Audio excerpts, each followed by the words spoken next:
Olá, minhas amigas. Vem aqui sentar aqui comigo na sala, vamos conversar um pouco.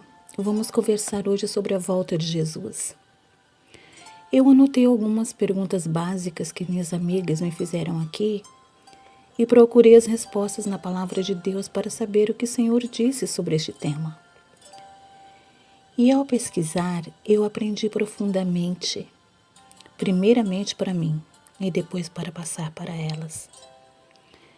Elas perguntaram: Ivana, o que Jesus disse sobre a volta dele? Eu disse para elas: olha,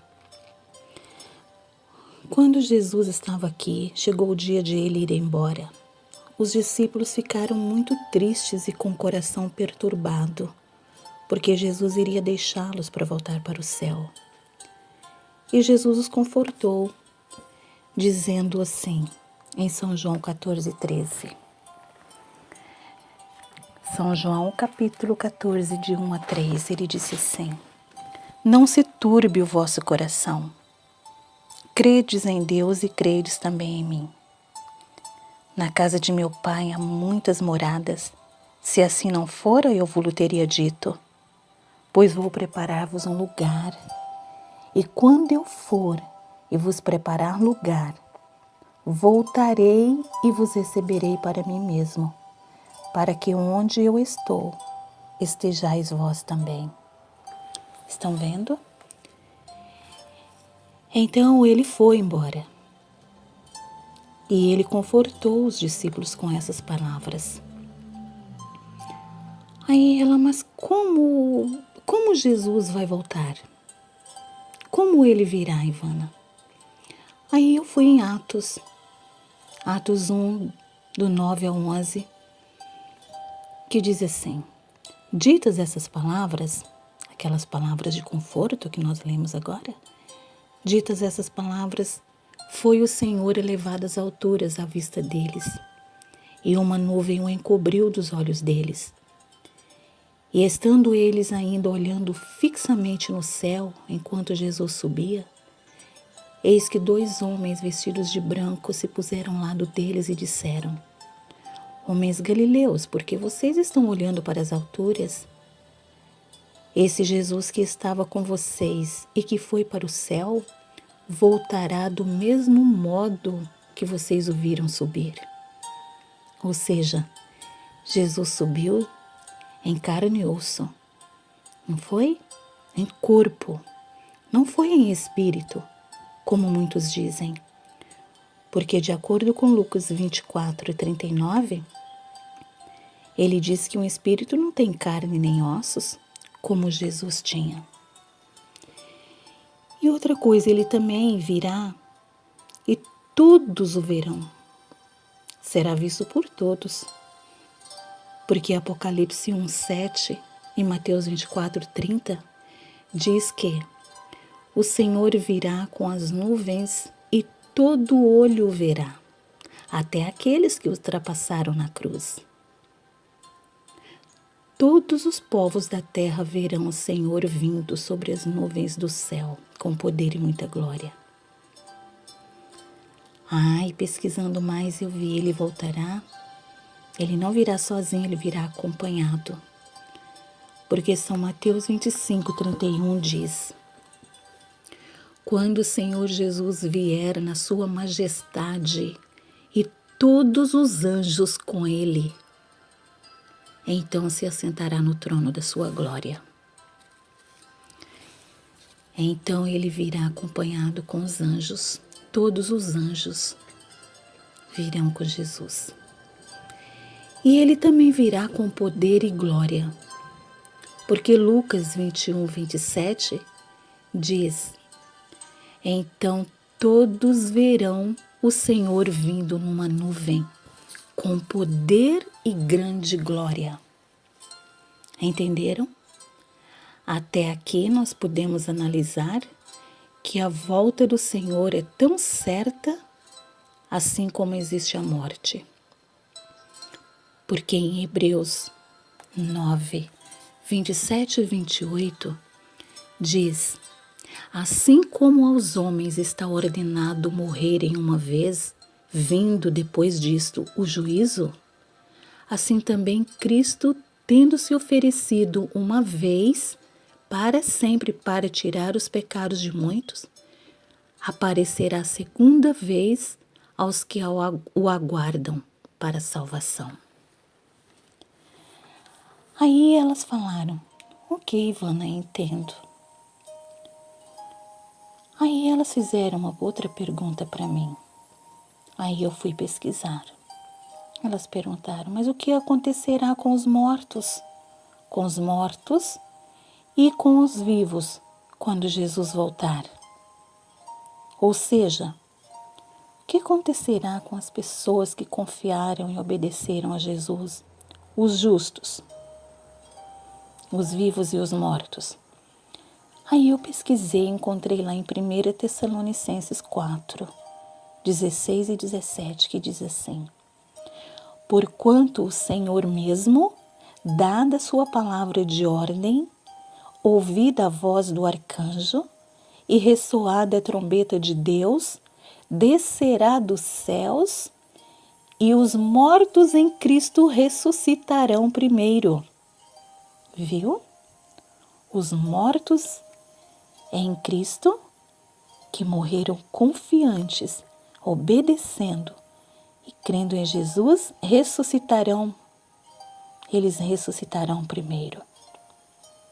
Depois nós, os vivos que ficarmos, continuando a leitura, depois nós, os vivos que ficarmos, seremos arrebatados para o céu, ou seja, levados para o céu juntamente com eles. Com eles quem? Com os mortos que foram ressuscitados. E nós subiremos entre as nuvens para o encontro do Senhor nos ares.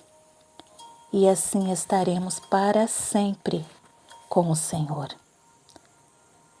E 1 Coríntios 15, 52 diz mais: e no momento, num abrir e fechar de olhos, ao ressoar da última trombeta, a trombeta soará, os mortos ressuscitarão incorruptíveis e nós seremos transformados, os vivos.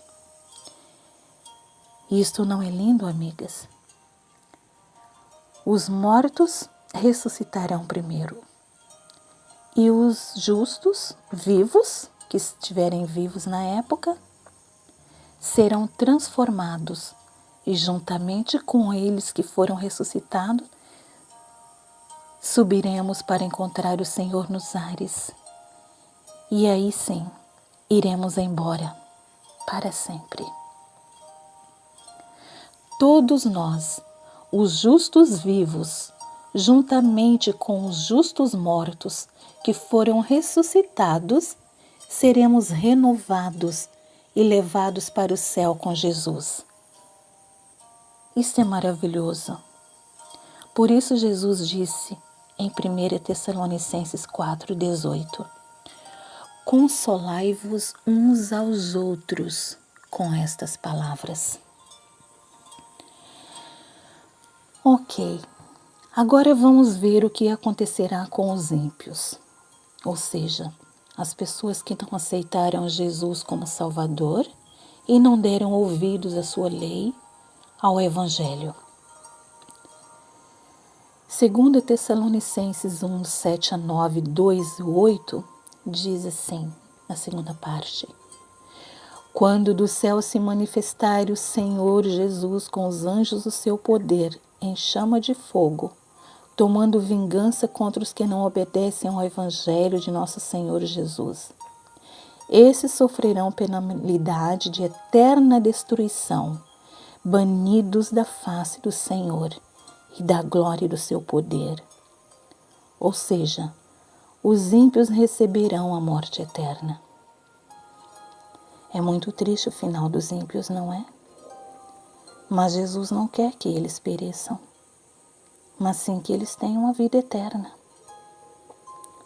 Por isso São João 3, 16 diz assim: Porque Deus amou o mundo de tal maneira que deu o seu Filho unigênito, para que tudo que nele crê, tudo, não pereça, mas tenha vida eterna. Porquanto Deus enviou seu Filho ao mundo, não para que julgasse o mundo, mas para que o mundo fosse salvo por ele. Quem nele crê não é julgado, e o que não crê já está julgado, porquanto não crê no nome do unigênito Filho de Deus. Estão vendo? Jesus, ele veio ao mundo para todos, ele veio para trazer a salvação, ele quer que todos sejam salvos. Mas nem todos aceitam a ele. Nem todos querem. Porque todos nós temos livre-arbítrio, não é?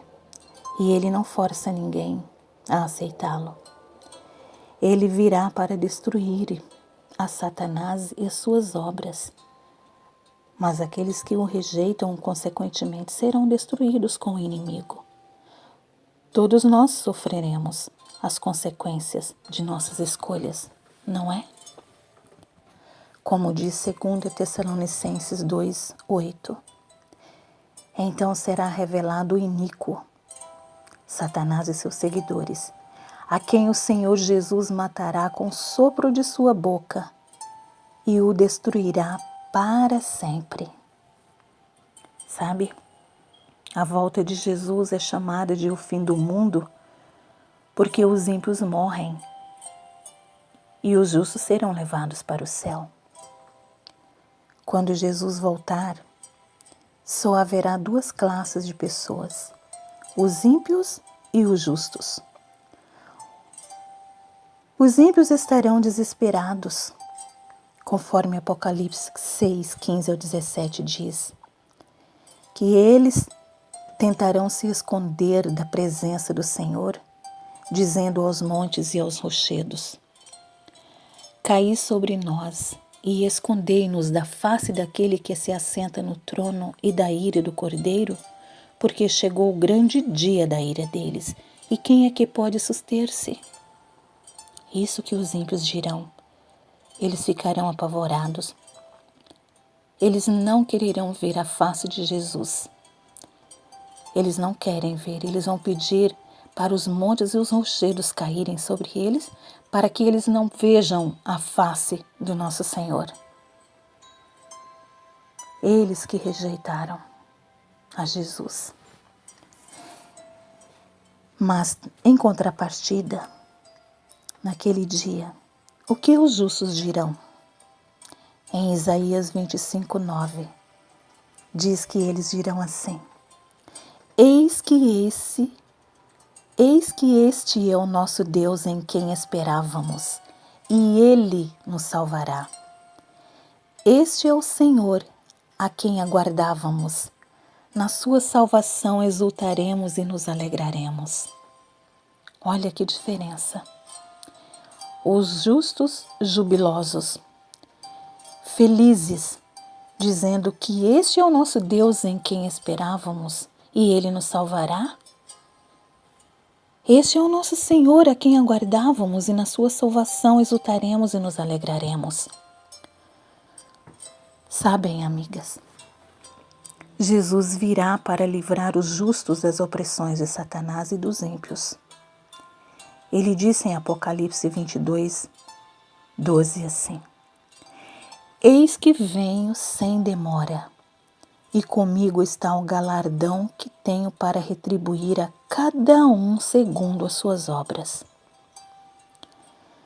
Minhas lindas e meus lindos, nós queremos estar no grupo dos justos naquele grandioso dia, não é? Mas para isso nós precisamos decidir hoje. Ele encerra nos dizendo assim, Apocalipse 22:20.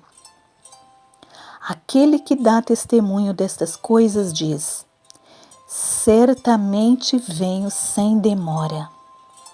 Amém. Vem, Senhor Jesus. Um beijo.